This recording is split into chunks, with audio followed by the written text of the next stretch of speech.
Welcome, everyone. Thank you for being here, friends and colleagues. We have a very packed agenda. Hopefully you can see my slides because we'll be jumping right in. This is the second session today for the October edition of the monthly LGMA webinar series. Let's see, we're hosted by ICLE, Local Governments for Sustainability, in the organization's capacity as the focal point to the local government and municipal authorities constituency group to the UNFCCC process.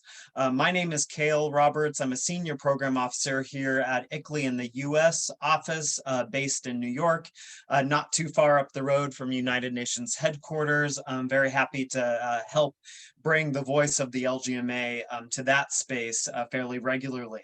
We'll be joined on the call today by the LGMA focal point Eunice Arakan, who is the head of global advocacy here at ICLE. A slight change in program from who you might see on the screen. We will be joined by Kobe Brand, who is the director of the ICLE Africa Secretariat and Cities Biodiversity Center, to give an update on the nature agenda heading toward COP15 in the biodiversity part of the program today.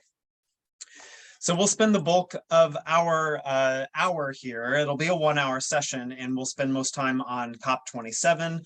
Lots to cover. This is the last session before we get to Sharm el-Sheikh and COP27. We'll go over the multi-level action pavilion space, the latest on the SURGE initiative, and the first climate and urbanization ministerial, and others. We'll also be joined by Regions 4, our colleague Eloise, who will give an update on the kind of regional agenda heading into COP. For those who are new to this space, welcome. The LGMA represents local governments and municipal authorities. We're one of the oldest constituency groups, or the oldest constituency group to the UN, alongside Environment and Business, representing since 1995 at the very first COP on climate. More than 45 networks, live under this partnership, or this group called the LGMA. Our influence, of course, extends far beyond the networks in our immediate group, and we're contributing to the negotiations agenda alongside other processes, especially over the first first couple decades, the LGMA might have had a more low profile, but that has changed a lot since the Copenhagen COP. And then in the way to Paris, since the Paris Agreement, really, bringing the ideals, the goals forward for local governments to pick up the agreement and carry it forward more and more alongside all levels of government. So you'll see even last year in the Glasgow Climate Pact, this kind of codification, if you will, of multi-level action, of collaboration across levels of government becoming a unifying theme for our constituency, but more and more for nations as well. We track all of our advocacy work and our success at cities-and-regions.org. So please tune in to this website. We have a dedicated page for COP27 now, and we'll be updating it even today or by the end of the week with latest pavilion agenda and such. So it's a good place for you all to tune in. In practical terms, here's what you see on the screen as our main priority areas for our advocacy. Instituting or institutionalizing multi-level action at the country level, addressing the forgotten elements from COP26, food, culture, all of these themes that need to be addressed for us to fully move into a climate emergency mode. Of course, we've pushed for the climate and our urbanization ministerial for at least 10 years now. And have advanced collaborations with UN Habitat on this. Eunice will cover a little bit more about that coming up. And then elevating Africa and the MENA region as part of this COP agenda. So you can track those kind of 4 priority areas and a lot more detail at the Cities and Regions website. This session, of course, will be recorded. Subscribe to this playlist on YouTube and you'll get both morning and afternoon sessions, past and present. Great. Because we have so much to cover today, skipping ahead a little bit, but I do want to set the scene for what got us to this moment heading into Sharm el-Sheikh. So let's take ourselves back to November last year, or even a bit before, on the way to Glasgow. When we found that more than 60 nations had submitted stepped up or more ambitious nationally determined contributions predicated on the fact that their local and regional governments were themselves taking advanced or more ambitious climate action. So allowing nations to be able to bring these enhanced NDCs to COP26. At the same time, more than 1,000 cities and regions were committing to climate neutrality. Pair this with the fact that the LGMA brought 400 or more delegates into the Blue Zone, the official UNFCCC zone at Glasgow, and the multi-level action serving as the home for cities, states, regions, really all levels of government in that space. So as a result of those many achievements, we were successful to see this explicit recognition of collaboration across levels of government in the Glasgow Climate Pact. None of that success would be achieved alone with any one group, so we were supported by dozens of the organizations you see here on the screen, many of them joining us heading here into COP27. So our vision as we head into Sharm el-Sheikh, listed on the screen here, the 4 main priorities: enhancing multi-level action in NDCs, so at the country level, addressing that unfinished business that I had mentioned briefly, celebrating and supporting the first climate and urbanization ministerial gathering at a COP, hoping to institute this as part of all future COPs, and then empowering the region, the Africa region, that this COP will help to represent. So with this, I think I will turn here to you, Eunice, if you want to pick up at this point and kind of give us more information on what to expect. Thank you, Kale. Thank you for the introduction and setting the scene. Yeah, this is the one of the last webinars before the COP, so we should be spending a bit more time on the latest updates. So I would skip this page. This is basically to recall, many of our partners who are in the call are familiar, is that this is a cyclic process, and now we are in the phase of handover to the Egyptian presidency. So in a COP mode, let's say, we are making two basic differentiations. One, that there's a life in the blue zone and there's another life in the green zone. The colors indicate that the blue zone is the place where those who are accredited to the UN or approved by the UN can access, and they are the ones who could interact with the negotiators. Obviously, not all the participants are in part of the negotiations, though, and that's why we are called non-party stakeholders. And the green zone, if you can remember, in Glasgow, the green zone action or mobility was also very, very active. But here in Egypt, we are not expecting that much mobilization. Therefore, we assume most of our agenda will be at the blue zone, and that's where particularly ICLE is taking an active role because of our focal point role.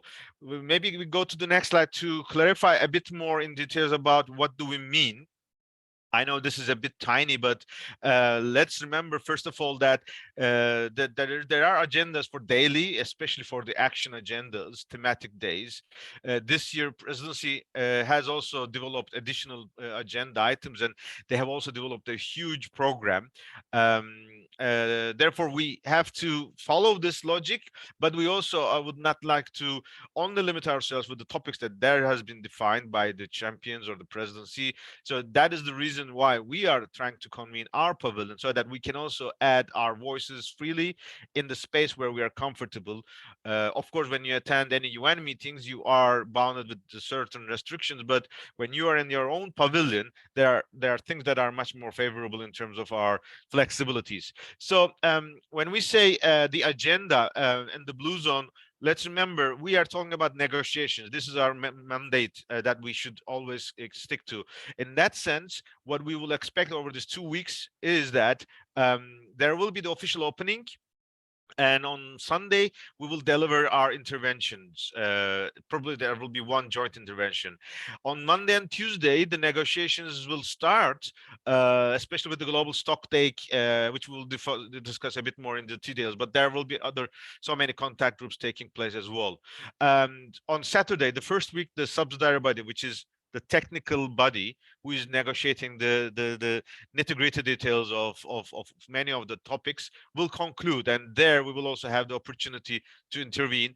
But that's also the day when global stocktake will also conclude its work. In the second week, the high-level segment will start with the ministers arriving in, and the high-level segment intervention of LGMA will be on the 16th of November. And on the whenever the COP is closed, whether it's on Sunday or Friday or Saturday, there will also be a slot for LGMA, and we will coordinate who would be delivering this depending on who is available at that moment at the COP venue.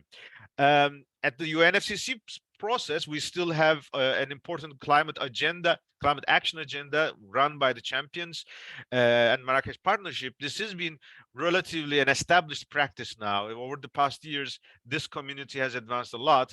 So they will start their work on the 8th of November with the opening during the second day of the high-level segment, the first part of the high-level segment. It will have throughout the weeks a number of agendas. We will go through it in details, and it will close on the 17th. Meanwhile, presidency will kick off its work First, with an implementation summit and a number of roundtables.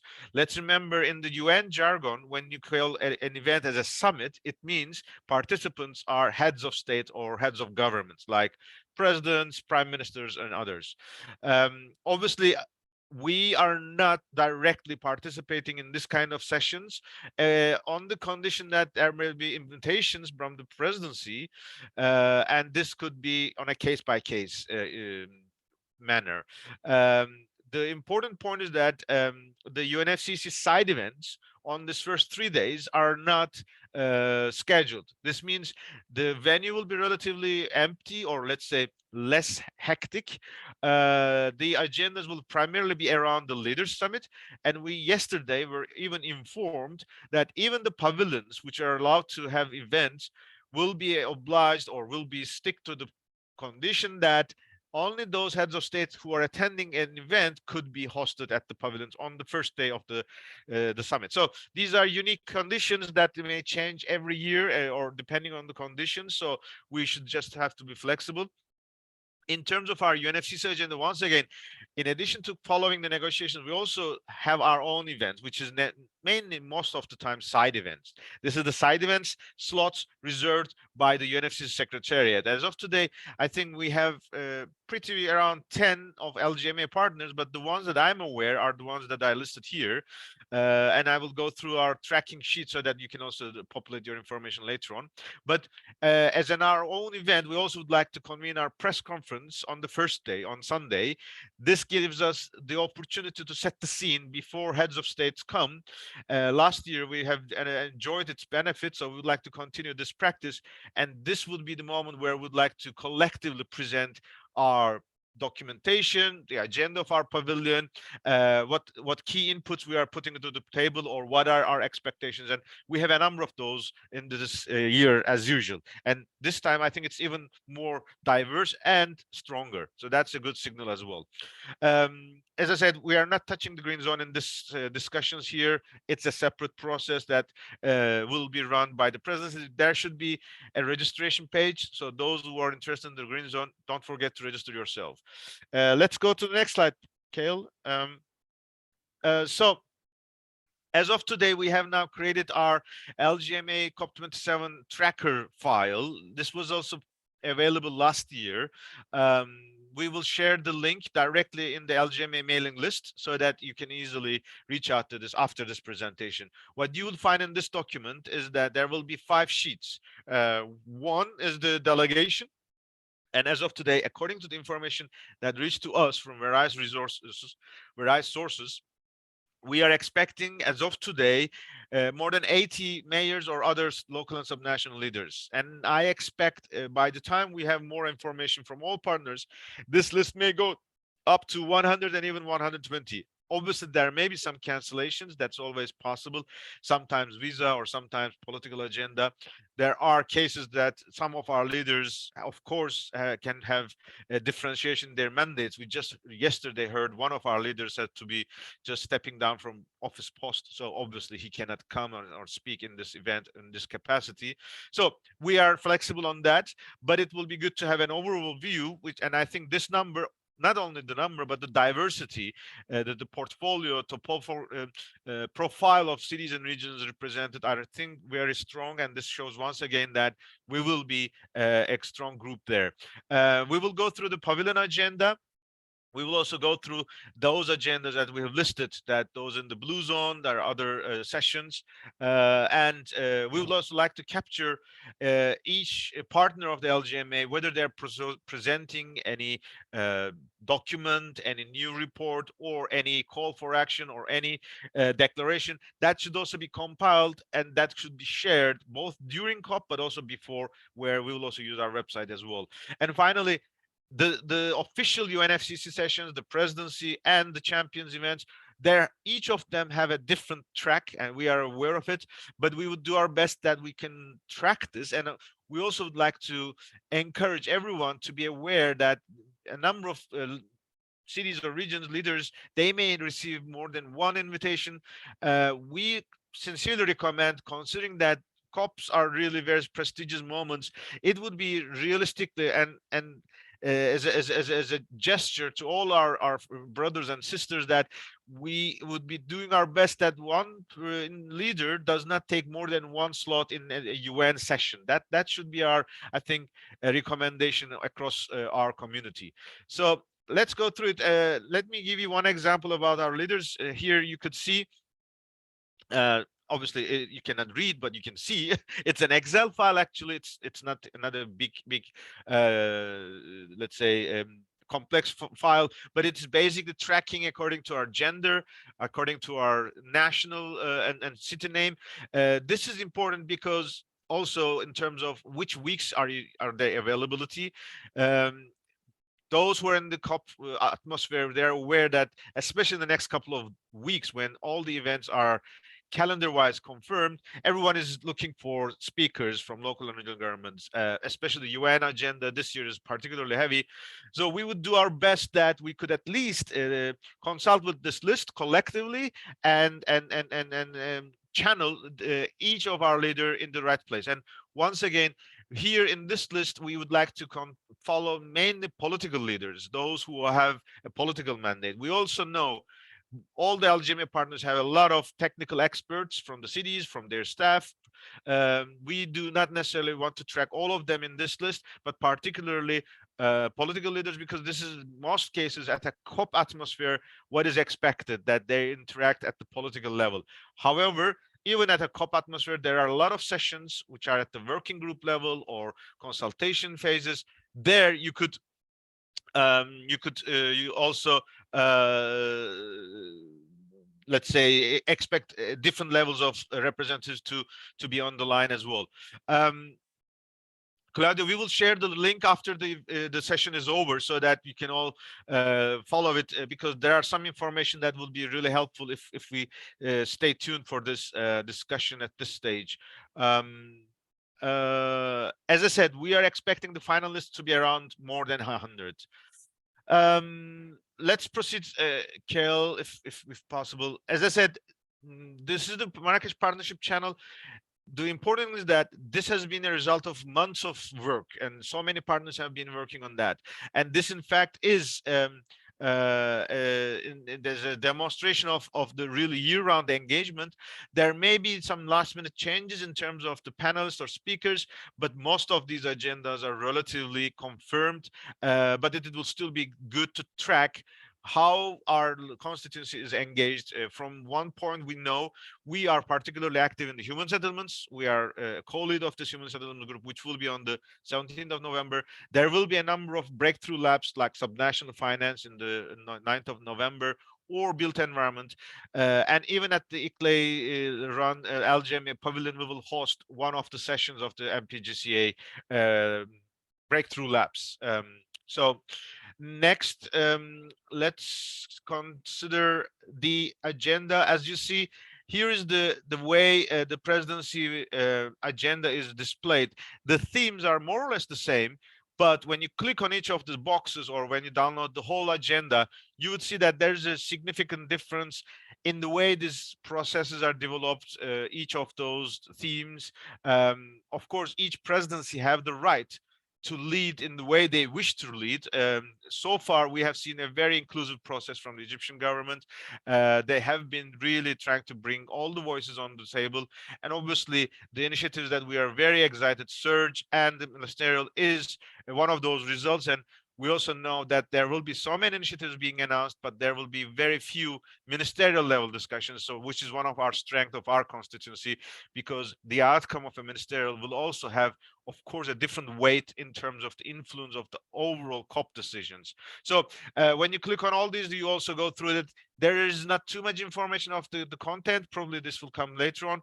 We still would like to explore with the presidency how we can still nominate, if possible, representatives, because our lists are also more or less clear over the past couple of days. So there's still options for last minute engagements as well.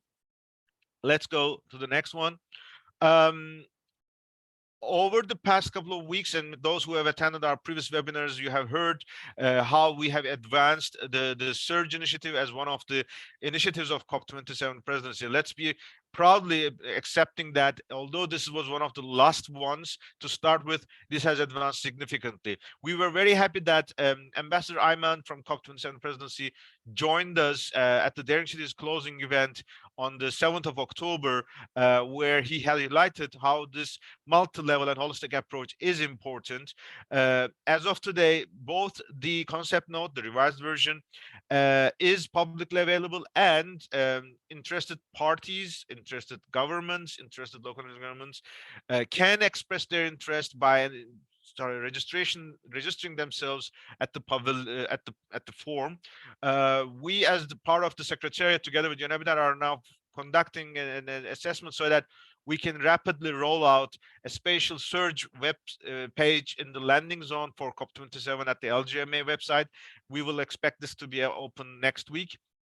This will also give us to consolidate all the announcements, all these updates in the past, so that we could build it further on the days to come. If you go to the next slide on the same line, those who are aware of this process, we are talking about a surge initiative which is aiming to accelerate local and urban climate action by promoting multi-level governance. In that sense, there will be 5 working groups, and these working groups are now being much more consolidated, and taking into account the cross-cutting issues as well. And I'm very happy to inform you that the interim steering committee is just about to start its work. It has been, upon invitation by the presidency and the UNHCR, be building on the interest expressed. There will be additional work by the co-leads of the steering group, interim steering committee and interim co-leads, which will be running the process until COP and probably the next year or so. This will give us the chance that we could accelerate by the time we reach to the day of the announcement, and even we will make use of the pavilion as well. So we will be sharing with you more updates on the leadership of the initiative as well. If we go to the next slides, as I said, we will stick to this concept that there will be national governments, UN agencies, local government networks, and non-state actors in the leadership of this each working groups, and all of them will constitute the steering committee. In that sense, as you may remember, the Surge Initiative and the Ministerial on Urbanization and Climate Change had started in a slightly different starting point. The drivers were a bit different. We were aware since the beginning that these two processes will somehow converge, and that's exactly what has happened, because now the ministerial is officially announced. Many of you have received the invitation from the Minister of Housing of Egypt on behalf of the presidency of the COP27 and supported by the UN Habitat. They have shared with you the concept note that they have drafted. This is now officially in the agenda. The time of the event is still not confirmed, but the date is 17th of November. And you may have noticed that in the invitation letter, it says that the local and regional government leaders who would join this process would be channeled through the LGMA constituency, which I think is also something, again, acknowledging our role in this process. So what we are suggesting, if we read this agenda as of today, of course, it may change. We are expecting that there will be 3 rounds of panels. And in that sense, our initial idea is that it would be appropriate if at least during the roundtable sessions as a panelist, there should be minimum 1 local and regional government leader. And in that sense, we would like to reserve at least 1 slot for Mayor Dijksma, who has been active in this process, Mayor of Utrecht, who has been really championing this effort since the beginning of June in her capacity as ICLE's and LGMA special envoy. We recommend, if these 3 slots exist, 1 should be reserved for an African city or region because we are in COP27, and the next one should be reserved for an Asia Pacific city or region. And after the panelist interventions, you can see that there are opportunities for interventions from the floor, and there, if our leaders can stick to this 3-minute sharp intervention discipline, we can expect up to 8 to 10 leaders of LGMA constituency could be intervening during this 2.5 hours session. Of course, this is at the moment our expectation. The final decision is again in the hands of the COP presidency and the UN Habitat. But according to this, if this could be acceptable, we would expect to nominate 2 or 3 European, 1 or 2 US, minimum 1 from IOSIS, small islands, 2 or 3 African, and 2 or 3 Asian as a representative of our constituency. We would be happy to hear your proposals for the nominations by this Friday so that we can convey this to the presidency. As you have seen, we have already captured the information some of you have been sharing with us. We assume most of your delegations are now more or less clear in which day they are available. We are informed that this meeting is supposed to be in person, so no virtual intervention is expected, but there may be some flexibilities by video. But I think the idea is that those who are in the room will be given the priority to speak. So our hope or proposal is that we could convey this list to the UNFCCC, sorry, the presidency and UN Habitat, who would be the final decision making in this portfolio of speakers. If we go to the next slide, as you may have noticed, both of these processes, although we are very gladly part of the consultation processes, it is in fact an initiative by the presidency at the moment. So those who are in the UNFCCC process are aware it's not always, let's say, immediately possible to expect that anything that comes from presidency will be adopted or approved by parties.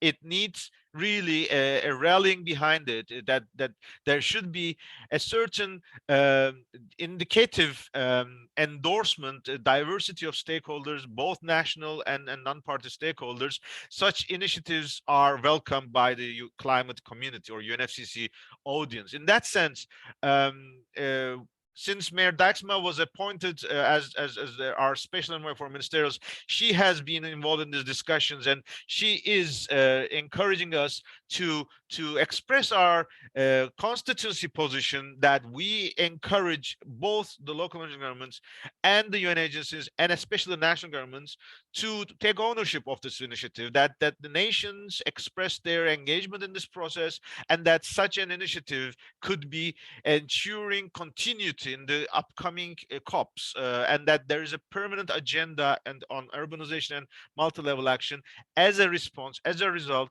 of the second phase of the Paris Agreement in the Glasgow Climate Pact vision of multi-level action.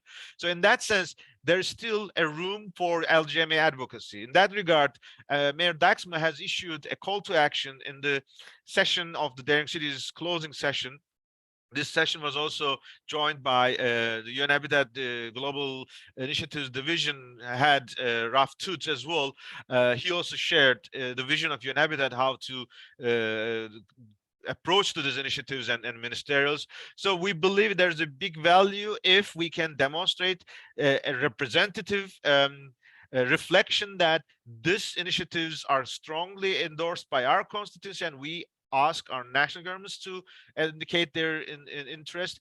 As of today, we heard from a number of leading global South countries, such as South Africa, Morocco, Costa Rica, who have expressed their interest to and endorse their engagement in the process. But as of today, we still don't have any global north or donor countries in this process. We are very excited. There are certain discussions going on. For example, during Daring Cities, German government also expressed their interest and their welcome to this ministerial, and therefore I think it's a mandate to all of us to continue this work, so that before COP starts, ideally on the day of the press conference, we could announce that such a call to action or such a initiative of the presidency is widely supported by a diversity of partners, including national governments, hopefully. Obviously, some of them may endorse this call, but they may not be actively engaged in the initiative itself. Again, they may endorse this initiative, but the ministers that may attend may be different. And of course, there's also this reality that the COP is primarily the space of climate ministers. Therefore, such a rallying will also mean that there will be additional ministers of urbanization who are not necessarily scheduled to come to this process, but they will come because of this meeting and because of this initiative. And that's exactly what we are asking for, to make sure climate community talks more actively, more directly with our urban leaders in the government, but also in collaboration with our constituency. That will be a game changer in the whole process, as we have expressed in numerous times. And this call to action is just simplify, explicitly referring to this. And this call to action was already presented at the Committee of the Regions plenary last week, and there will be numerous consultations at UCLG World Congress, C40 Summit this week. So by the time we reach the beginning of COP, we expect there will be a good rallying behind this call to action. Let's continue. Let's spend some time on our pavilion. Those who would remember, we were experienced a very good model of collaboration in Glasgow with Scottish government. We will continue the spirit. We are very grateful Scottish government to provide financial and political support. This year we are even excited because Egyptian Ministry of Housing, who is the host of the ministerial and also the key partner of the Surge Initiative, they are seriously considering to be a co-host or a collaboration of this partner pavilion. We are obviously will present this as a support to the COP27 Surge Initiative. And because we will be hosting one of the breakthrough labs, we will be also endorsed by the Marrakesh Partnership. We have a diversity of partners who have literally dedicated their financial resources to ensure this really costly process is managed in the most smoothest way. And we are also aware there will be some partners who are joining by contributing into the sessions, and we will have an additional list of partners from the African cities and regions, which is already being managed now by ICLE Africa. And we are very proud that this is the COP that has the biggest presence of African cities and regions in the blue zone, with all resources available to us. If you look at now the day-to-day calendar, you would notice that we will traditionally start with our Blue Zone LGMA daily briefings, usually in the mornings. We will have sessions reserved or hosted by Scottish government and with their partners, and we have the LGMA constituency sessions. We are assuming that 97% of these sketches are now confirmed. We have one or two of them still being pending, but you would notice that the topics, the diversity of partners, is really encouraging, demonstrating that that our constituency is really providing a valuable input to the development of the climate action into an emergency mode in this era of multiple crises. We would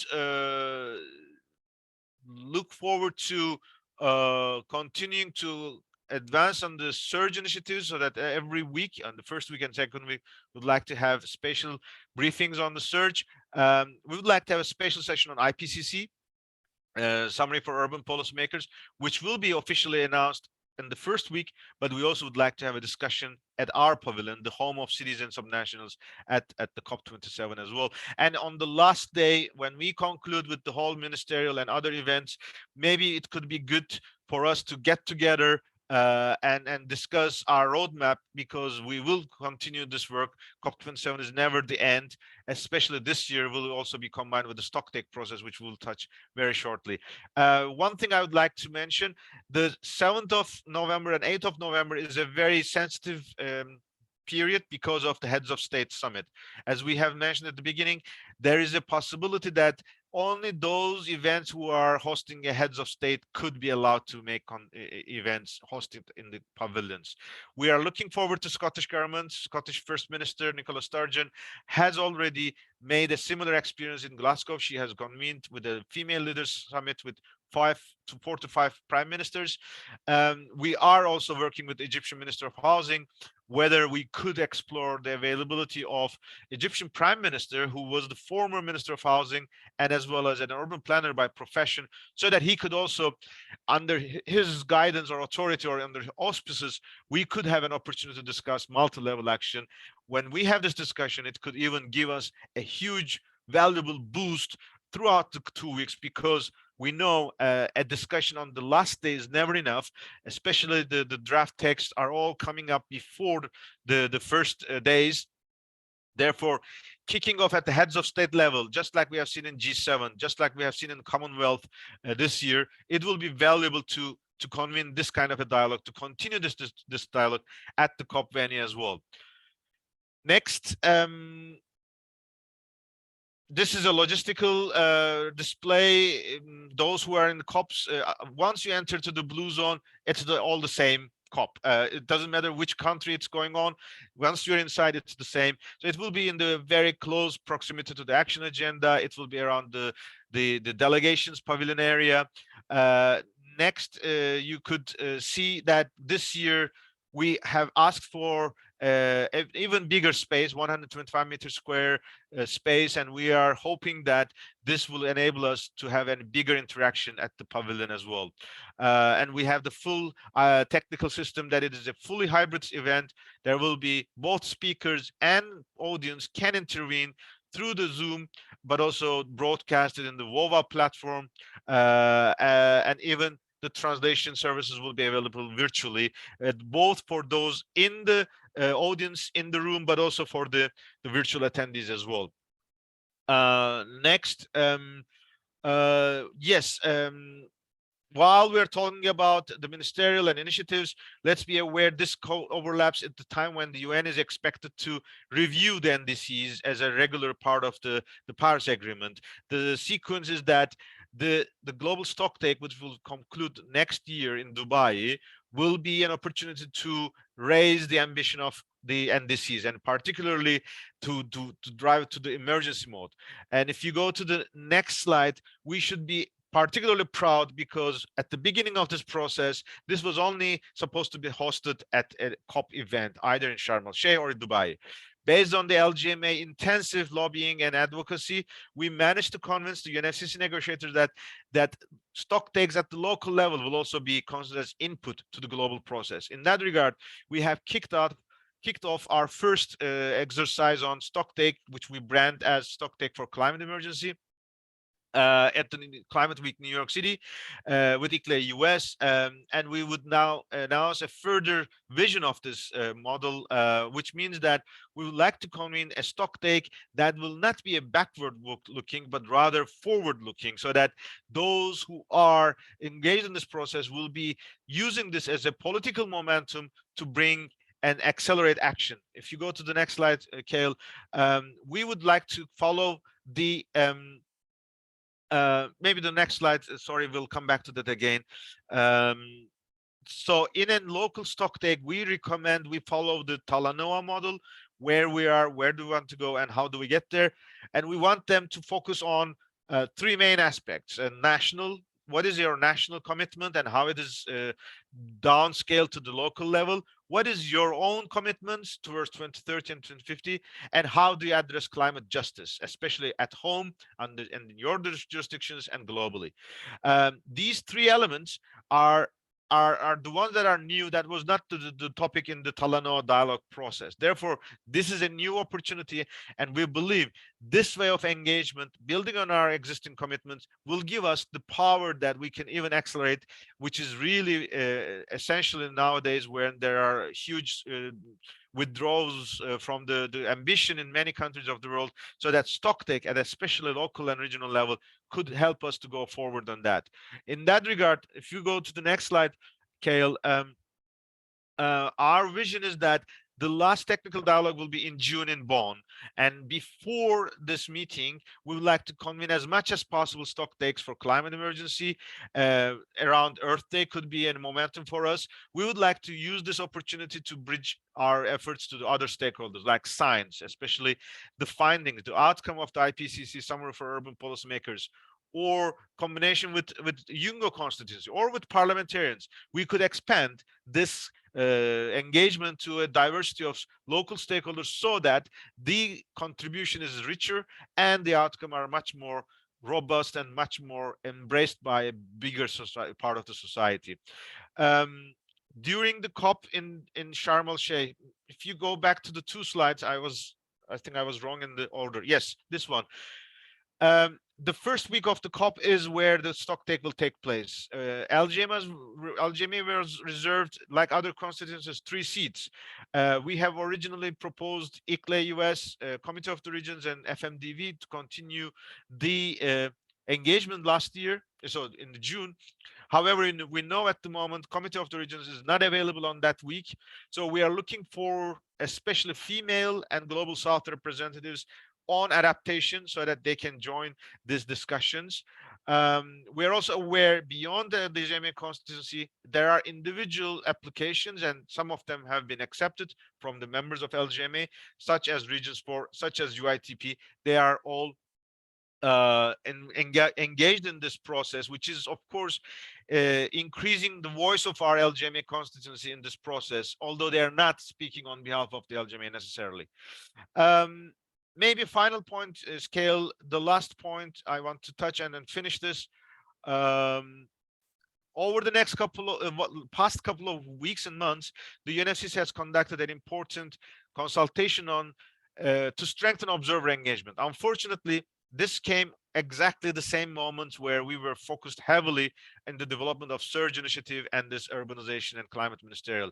Therefore, we as constituency were not too much active in this process. There were a lot of nice ideas that was put forward. Very likely we will endorse most of them, but there is one very sensitive topic which is around conflict of interest, which is a debate that has been discussed at the UNFCCC for a long time.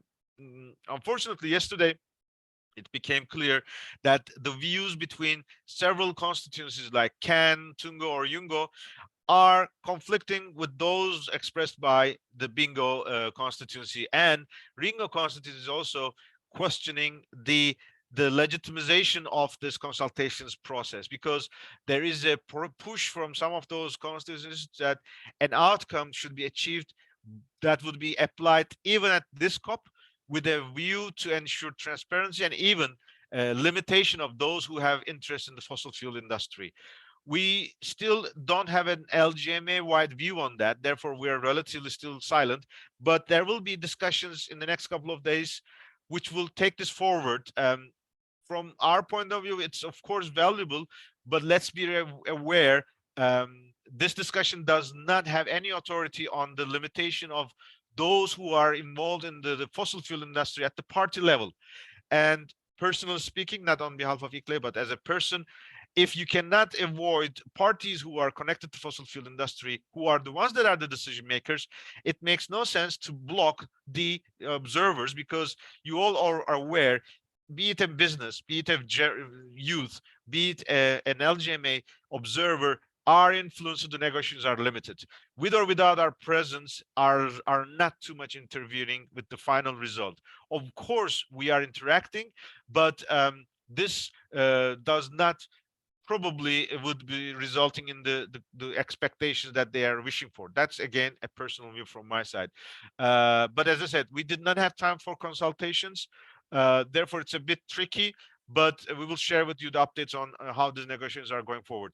I know we have limitations with time, and Kobe and Heloise are waiting for us. Heloise and Kobe, in the morning you also joined us. We appreciate your time and availability. If you could, I don't know whether there's any of you who are stressed with the time, but if you like, we can start with Heloise so that she can start with how Regions 4 is advancing both in the race to resilience and their declaration, and then we can conclude with Kobe to share her updates about the biodiversity COP.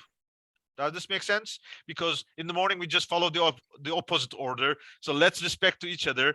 And once again, I apologize that this introductory part was a bit long. And I will look forward to, of course, Kale, because I see some question and answer. Probably Kale is tracking that. But maybe it's time for me to stop, and Kale will hand over the moderation for this round. Hello, yes, everyone. thank you, Yunus. Let's move over to Eloise. Sorry about that. No, it's Eloise, fine. go ahead. Hi, everyone. Thank you, Eunice, for giving me the floor. So I'm Eloise. I'm the climate lead for Regions 4. For those that are not aware of our network, so we are a network representing regional governments within the UNFCCC, and we support regional governments on their resilience and adaptation strategies. And we've been leading some key activities for COP27 that might be relevant to you and your regional governments. So that's why Eunice kindly gave us a space to speak today. So very briefly, I just wanted to keep you updated on some of the elements of what we're preparing for COP. So the first element is that we're collaborating with the Committee of European Regions as co-leads of the Adaptation Working Group of LGMA. And we have provided a submission to the Global Stocktake on adaptation and resilience. We'll share it with you. It's a submission that you can use also for those of you that will participate at the Global Stocktake discussions, the second technical dialogue, and we will be present at COP to represent those messages. CORE will also be organizing an event on the 12th of November on how regional governments can engage in the global goal on adaptation. So we'll share with you the details, but it could be another occasion to be discussing further on how to influence the negotiations. Another element is we'll release our Regions Adapt report, which essentially is the report for regional governments on their progress to the race to resilience. So we'll launch the report on the 10th of November and share it with you because it provides information and case studies and best practices of how regional governments are moving forward and improving on their commitments to the race to resilience. Which is relevant for the race, but also in some of the messaging that you want to be sharing on adaptation. So we'll share it with you. And then maybe the last two elements is that we've developed a statement, a declaration from regional governments to the COP. And we've shared it with Eunice and the LGMA constituency. We're open for adhesion and endorsement by the 31st of October. We welcome regional governments and regional networks to provide their logos. And we will be launching this declaration on the 10th of November on the Multi-Level Action Pavilion with an event that we're organizing with the Government of Scotland and the Under 2 Coalition that also comes to inform the Global Stocktake. So watch out for that space. And I think also if you're interested, you can definitely sign and provide your logos to the statement and declaration. And then finally, as you know, or as you might know, Regions 4 is the platform that represents regions within the race to resilience. Some of you might be interested, or some of your regions might be interested to join the race. So if they are, please let them know that they can contact us, and then we can send them information, the adhesion form, and also take them through. Essentially, they commit to 4 commitments that are their commitments to the race to resilience, and then they report year to year through the CDP platform on their progress, and we facilitate this process. So spread the word, and if regions are interested, join us. Thank you so much, Eunice.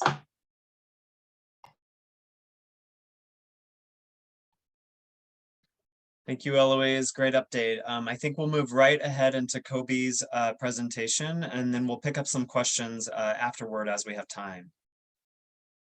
Over to you, Kobe. Thank you very much, Kale. And Heloise, absolutely, we echo those words. Let's join the race to resilience if we haven't done so already, whether we are a local or subnational government of any level. Fantastic. And yes, I mean, this is really the time of COPs. And I just want to quickly say that we don't only have 2 COPs, but 3 COPs that are of a very big interest to ICLEI and to our subnational community altogether at the moment. Briefly, Ramsar COP14 is taking place in Geneva, also in November. And this is taking place from the 5th to the 13th of November. And what's very special about this Ramsar COP is you may know that ICLEI, also on behalf of the LGMA community, is co-chairing the Ramsar Cities Accreditation Scheme within the Ramsar COP. And this is historic in any UN situation where there is accreditation in a UN convention for cities to get this special accreditation. It's the Wetland Cities Accreditation. And this ceremony of where 25 newly accredited cities will be awarded and announced and celebrated is going to take place on the 10th of November. And we will be there, and please watch this space on social media and amplify this. Those 25 cities went through a very rigorous process of commitment.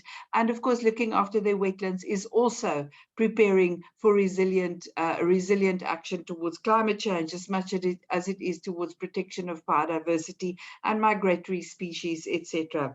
And these 25 cities are now joining the first 18 cities, bringing the total to 43 cities that have this really coveted Ramsar City accreditation status. I wanted to bring that to your attention, but quickly turn to COP15. Now, COP15, the CBD COP15 is very much like the Paris moment for climate.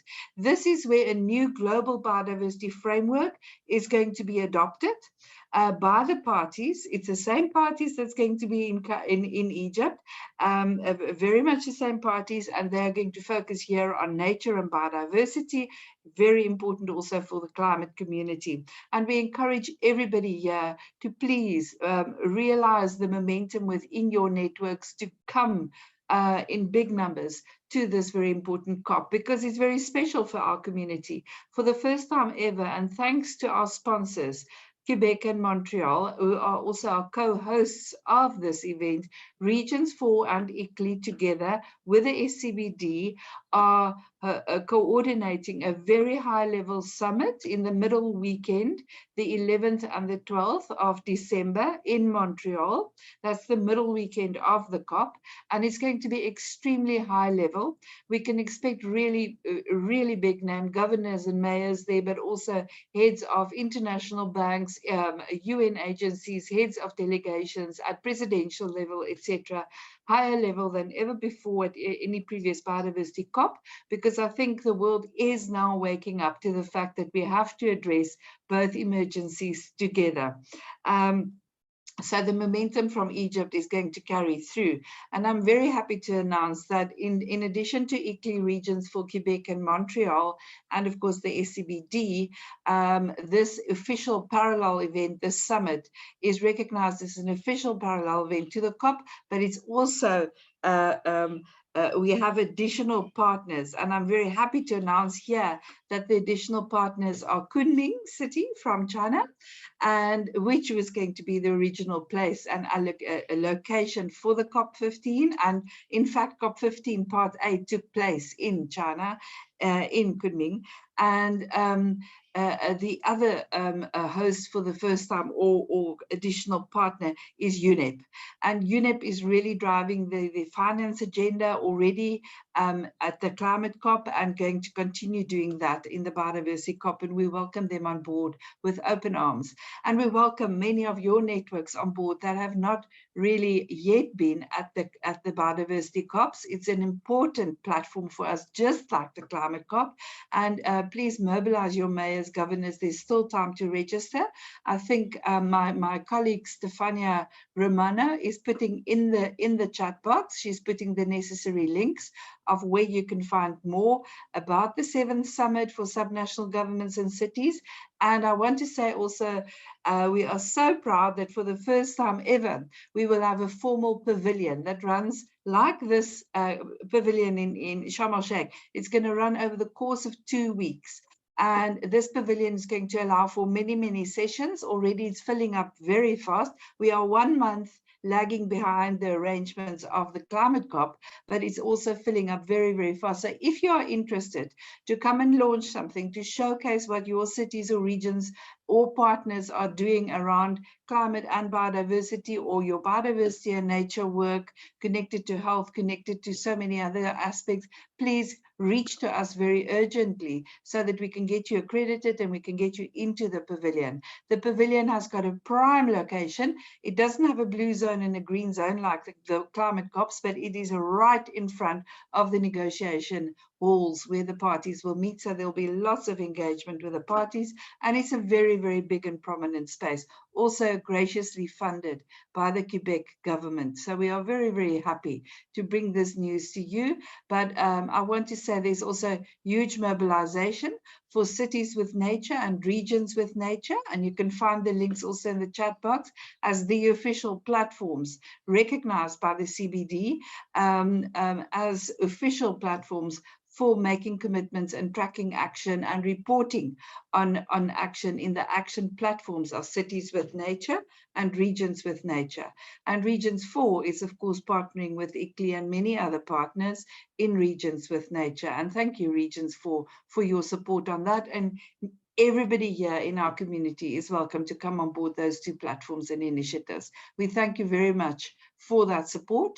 And yeah, we also thank our ambassador, ICLEI Ambassador for Global Biodiversity Action, Mayor Valerie Plant, for her mobilization of many mayors and governors to be with us in Montreal in those special days. She is right now at the C40 summit in Buenos Aires, where she is talking to the C40 mayors to be there in person and have their presence heard and felt at the summit and at the pavilion. We are also anticipating, and I'll end with this, Eunice, we're anticipating that there will be a very significant decision adopted, Kale, at this COP15, focused on a new plan of action for subnational governments and cities by the parties, and everything's looking very positive that the parties are coming in behind this, and this is the outcome of the Edinburgh process, so fantastically led by Scotland and supported by the UK and the EU and many other parties.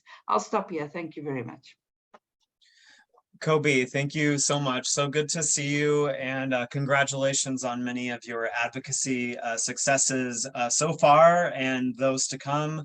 I can really appreciate that in this season of COPs, you're drawing very clear links between the climate and nature spaces, calling out that many of the same nations, many of the same local governments are leading in both of these spaces. And thank you to you and Eloise in giving some homework assignments to the listeners today to join the Race to Resilience, join Cities with Nature and Regions with Nature. These are very important platforms for our constituency to get all of your communities engaged in those spaces. So here we are right at time. Most of the questions that came in were actually links to the declaration that Eloise had shared, a few other initiatives that we spoke to. So we'll circulate those links. Pablo, I see the question from you asking for which languages will be offered for interpretation in the pavilion. I think that will be easy to answer in a list that we'll send around. So with that, we'll close today's call. Maybe Eunice, I'll leave you with any final thoughts, and then we will look forward to catching up with everyone at a later time.